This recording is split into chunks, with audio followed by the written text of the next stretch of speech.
You must build a personal brand or AI will replace you. Every skill set that you thought mattered, like copywriting, web development, anything that has to do with numbers and doesn't involve actual human skill is going to disappear in a blink of an eye. And that's because AI is smarter than humans and people when it comes to numbers, and it can do everything in an instant. And what businesses and big tech companies are realizing is that they can just use AI for very cheap to automate systems, processes, and normal work that people would be getting paid a high salary for. So the question is, what do we do? What do we do to make money? What jobs do we apply for? How can we survive in a world where AI is taking over?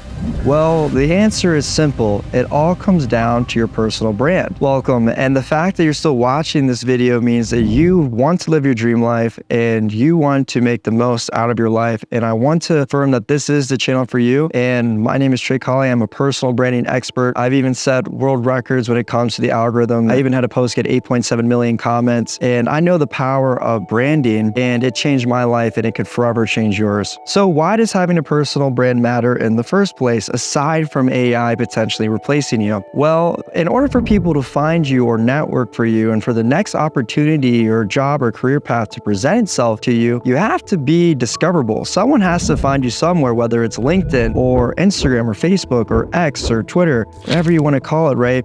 In order for you to be discovered, you have to have a brand to be found. And when they come across your brand, what type of perception do you want to put out there? Do you want to be perceived as someone who can do all right and you have the skill sets and you could be hired? Or do you want to stand out as someone who has a ton of accolades, a ton of experience, and is better than the rest? Right? Because the truth of it all is that you have to replace someone or take someone else's position when you get hired. And in order for you to have your dream car, it means someone else couldn't afford it or couldn't have it, right? And we are constantly competing with each other. So we have to stand out and we have to be the best versions of ourselves in order to reach our full potential, right? And when you are building your bios on social media, how much are you optimizing it? How are you standing out? What experiences and accolades are you sharing? Because if they can't find it on your profiles very easily, they're not going to do heavily research on your life to figure out why they should follow, interact, network with you rather than someone else. You have to display it and make it easy for people to find you, and also make it easy for people to understand that you are credible and that you are someone that's worthy of following and finding value from. And with that said, having a personal brand will protect you from this AI takeover, because ultimately, no matter how far we get in the future, people will prefer to work with other people. We naturally trust them, and people like being social, and they like and want to give someone an opportunity and a chance in most cases. And people want to work with you because of your status, your network, your credibility, and so forth. They want that relationship and partnership. So aside from skill, there's nothing else to gain from working with you. They're not going to choose you over AI because you're probably the more expensive option. So you have to have a personal brand where they gain some sort of extra additional value. And typically that's going to be really your network and your other skill sets and your relationships and the trust factor, your credibility, and so forth. One of the biggest things that changed my life is that I realized that people really treat other people differently based off how they perceive them. That means influencers and celebrities and high-level people get treated differently than regular people. And you can see why, because there's something to gain from having a relationship and from that person liking you. So what I did, and when I first started my online branding agency, is that I really took the time to figure out how I could get involved and be put in the same class as these influencers and celebrities and high-level people. And that changed my life forever because it really worked. People started perceiving me differently. They put me in those categories of influencers and high-status people, and people wanted to work with me from my competitors and from the rest of the people that were out there because of my personal brand. So it's all about how you leverage yourself, right? If you can leverage yourself properly, you can beat out AI and you can survive. And in fact, you can be a lot more valuable than AI, because AI can offer you relationship and the wisdom and network that only you could solely have, where you can call up someone and ask them for advice or be able to connect your client or business partner with another person. And that's irreplaceable. So you have to start putting time in your personal brand, and it does take time. It takes consistency, it takes discipline, and this may sound cheesy, but it does take the time to really gather accolades and to flex a little bit about yourself. And you gotta stop caring what other people think of you. You know, if you're at a very, very nice, respected business meeting, dinner, lounge, and so forth, don't be scared to get a photo of you there. It's not weird, you know, and don't let other people try to bring you down. It's your accolade, you're the one experiencing it, and you can leverage it. You don't want to lie, but you do want to leverage the things that you do very well and that you've experienced that make you stand out from the rest. You know, your unique network, your unique abilities, your unique personality, right? And you have to present that self. And the moment that you change the perspective that you have on yourself is the moment that you're going to reshape the perspective of other people. So put time into reshaping your personal brand, because the moment that you change your personality is when you're going to change your personal reality. And if you got any value from this video, make sure you leave a like and subscribe. And I'm going to be sharing with you how you can properly build a personal brand on each and every platform. So I'm going to be going over in detail how you properly build an Instagram brand, Twitter brand, a Facebook brand, a YouTube brand, and so forth. And it's going to really make a difference in your life, and you will see results if you do take my advice, because I can guarantee it, because I implement it for myself, and I myself have helped grow and build thousands of brands, more brands than potentially anyone that you may find on here on YouTube. But appreciate you taking the time. I hope that I can help provide you value and help you live the life of your dreams. Remember, I'm sending love and abundance your way, and appreciate you.